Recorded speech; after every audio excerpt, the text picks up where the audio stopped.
Eskola bezala nik uste oso azkar jarri ginen, asteburu batean, okerrezpanago.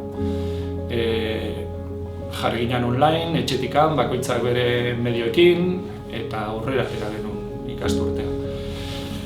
Eta, horrek poza ematen dit, nik uste hortan ere jakin behar dela erantzuten. Ustekabean agertzen diren egoeretan, baino ez da kaserikusirik hezkuntza presentzialarekin.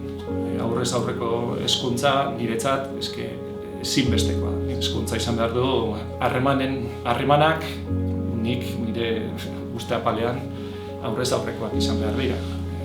Giza harreman alden guztiak, aberatsagoak dira. Nik uste dut jakin genuela erreakzionatzen. Nik uste dut bereziki momentu hartan zuzendaritza taldeak garbi hartu zula lidergotza egoera horri erantzun bat emateko, eta langileetanok jakin genuela eskaintza horri eusten, eta nor bere onena ematen asmatu zuela. Bereziki harro sentitzen naiz ikastetxe honetako kide izateaz, ikasle bakar bat ere etzelako gelditu konektatu gabe gutxienez baliabideengatik. Ikastetxea arduratu zen, jakiteko inork bazuen beharrik ordenagailuren bat edo gailuren bat edukitzeko, inork bazuen beharrik konexioa ziurtatzeko, eta hori niretzako oso harro egoteko motiboa da. Hori zalantzarik gabe. Eta gero, ikusi nuen kurtsoak aurrera jarraitu zuela.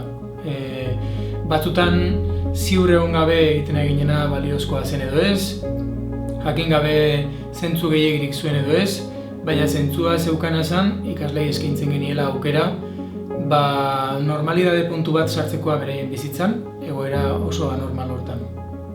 Orduan, oso pozik ikastetxeak emandako erantzunarekin, bai. Eskola bat ez da bere instalakuntzak, materialak, teknologia ala metodologia. Eskola harremana da, pertsonen arteko elkargunea.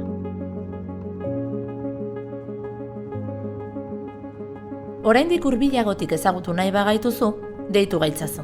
Idatzi eta zatoz gu ezagutzera.